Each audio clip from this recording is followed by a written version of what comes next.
நெல்லி கிச்சனுக்கு உங்களை அன்போடு வரவேற்கிறேன். இன்றைக்கி வந்து ஒரு பூசணிக்காய் கூட்டு. இது வந்து வெள்ளை பூசணி. இது வந்து உடம்புக்கு நல்லது. ஏற்கனவே இதில் மோர் குழம்பு செஞ்சு நான் ஒரு வீடியோ போட்டிருக்கேன். இன்றைக்கி வந்து எப்படி கூட்டு வைக்க போகிறோன்னு பார்ப்போம். இதில் கூட்டு வைக்கலாம், ரொம்ப டேஸ்ட்டாக இருக்கும். அதுக்கு என்ன தேவையான பொருள்னு பார்த்துருவோம். ஒரு 4 பச்சை மிளகா, அப்புறம் வந்து ஒரு டீஸ்பூன் சீரகம், அப்புறம் வந்து கொஞ்சம் தேங்காய் பூ. இப்போ இந்த மூணையுமே நம்ம என்ன பண்ண போகிறோம், ஒரு மிக்சி ஜாரில் போட்டு ஒரு சுற்ற போகிறோம். நான் 4 பச்சை மிளகா போடுறேன். அப்புறம் வந்து ஒரு டீஸ்பூன் சீரகம் போடுறேன். அப்புறமா தேங்காய் பூ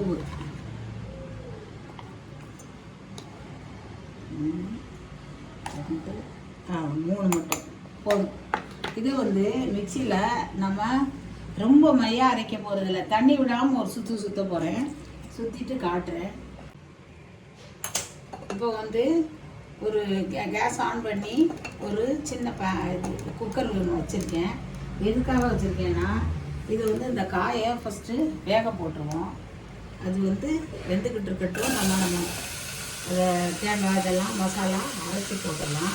இதுக்கு கூட கொஞ்சமாக மஞ்சள் தூள் மட்டும் போட்டு, ஒரு அரை டீஸ்பூன் மஞ்சள் தூள் போட்டு கொஞ்சமாக தண்ணி வச்சு மூடி வச்சுருவோம். தண்ணி வந்து கேஸ் பண்ணணும். இவ்வளோ போதும். இது வந்து இதை குக்கரில் ஒரு விசில் கூட வச்சு இறக்கிடலாம். இதுக்கு வந்து கொஞ்சமாக ஒரு டேபிள் ஸ்பூன் கடலைப்பருப்பை வேக போட்டு வச்சுருக்கேன் பாருங்கள். அந்த பாருங்கள், ஏற்கனவே வெந்துருச்சு.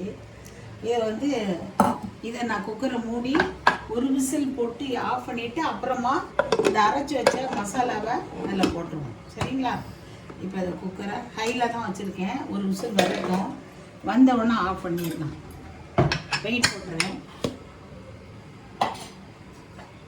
பச்சை மிளகா, சீரகம், தேங்காய் 3 அரைச்சோம்ல மிக்சி ஜாரில், அது கூட ஒரு கைப்பிடி நிறையா வெங்காயத்தையும் போட்டு ஒரு சுற்றிருக்கேன். தண்ணி விட்டு அரைக்கலை. இதை அப்படியே இதில் போட்டுருவோம்.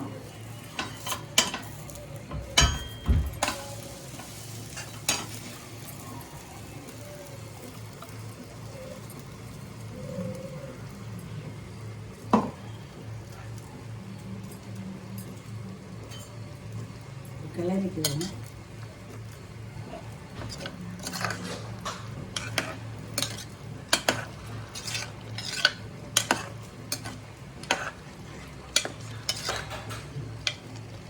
வெங்காயம் நல்லா சரியாக அரைப்படலை, பரவாயில்ல, அது ஒன்றும் தெரியாது. இப்போ கொஞ்சம் தண்ணி கரெக்டாக வரவும், ஏன்னா இந்த பச்சை வாடை போகணும் இல்லையா, அது சரியாக இருக்கும். உப்பெல்லாம் செக் பண்ணிக்கிடுவோம். உப்பு பத்தாது, கொஞ்சம் போடுறேன். காரமெல்லாம் சரியாக தான் இருக்குது. ஒரு அரை டீஸ்பூன்.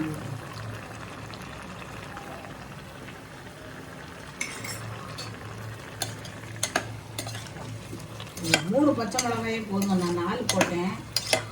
நீங்கள் வந்து காரத்துக்கு ஏற்ற மாதிரி அட்ஜஸ்ட் பண்ணி போட்டுருவாங்க. இப்போ வந்து இது கூட நான் இந்த கடலைப்பருப்பு வேக வச்சு வச்சுருக்கோம்ல, அதையும் நான் போடுறேன்.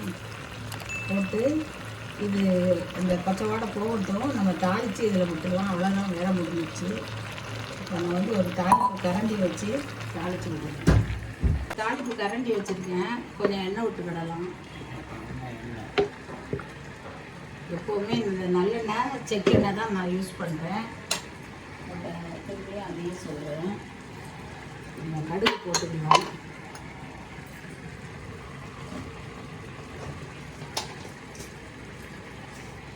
ஒரு டீஸ்பூன் கடுகு. கடுகு பொரியட்டும். இந்த வெங்காயம், கருவேப்பிலை வெட்டி வச்சுருக்கோம், அதையும் போட்டு தாளித்து ஆஃப் பண்ணிட வேண்டியதுதான். இதுவும் உடம்புக்கு ரொம்ப நல்லது. ஏற்கனவே உங்களுக்கு நான் இந்த இதில் வந்து மோர் குழம்பு செஞ்சு காட்டியிருக்கேன். நீங்கள் வந்து இந்த மாதிரி கூட்டு வச்சு பாருங்கள், ரொம்ப டேஸ்ட்டாக இருக்கும். இப்போ இந்த கடுகு வெடிக்கட்டும். வெடிச்சப்புறம் இந்த வெங்காயம் போட்டு தாளிச்சிடலாம்.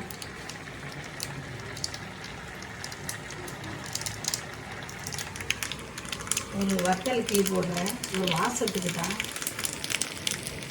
கடுகு வெடிக்குது.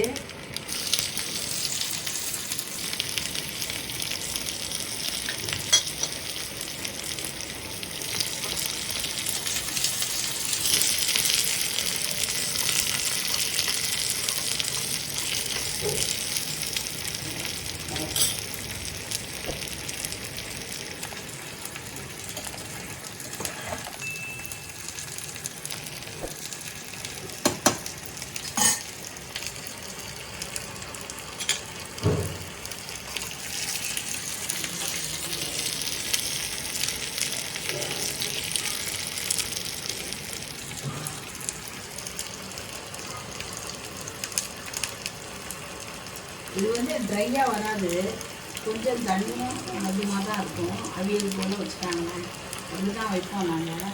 அதை சாப்பிட்றதுக்கு நல்லாயிருக்கும். ரொம்ப கெட்டியாக பொரியல் மாதிரி அப்படியெல்லாம் வராது. இது இப்படி தான் இருக்கும், ரொம்ப டேஸ்ட்டாக இருக்கும். செஞ்சு சாப்பிட்டு பார்த்துட்டு நீங்கள் வந்து கமெண்ட் பண்ணுங்கள். இந்த வீடியோ வந்து உங்களுக்கு பிடிச்சிருந்துச்சுன்னா லைக் பண்ணுங்கள், ஷேர் பண்ணுங்கள், சப்ஸ்கிரைப் பண்ணுங்கள். இப்போ அந்த தாளிச்சாச்சு, கொஞ்சம் சிவக்கட்டும். இதுவும் கரெக்டாக வந்துட்டு அவ்வளோதான். இதோட ஆஃப் பண்ணிவிட்டு அதில் விட்டுற வேண்டியதான். எப்போவுமே இந்த தாளிப்பு வந்து செம்பு நிறத்துக்கு வரணும், அப்போ தான் அதோடைய ஸ்மெல்லும் டேஸ்ட்டும் ரொம்ப நல்லாயிருக்கும். பச்சையாக வெள்ளை கலர்லேயே வச்சு போட்டிங்கன்னா அது தாளிப்பு வந்து மணமும் டேஸ்ட்டும் சரி வராது. இப்போ ஓகே, சரியாயிடுச்சு. நான் ஆஃப் பண்ணிடுறேன், இதில் விட்டுறேன். அவ்வளோதாங்க, அடுப்பு ஆஃப் பண்ணிட்டேன். அவ்வளோதான்.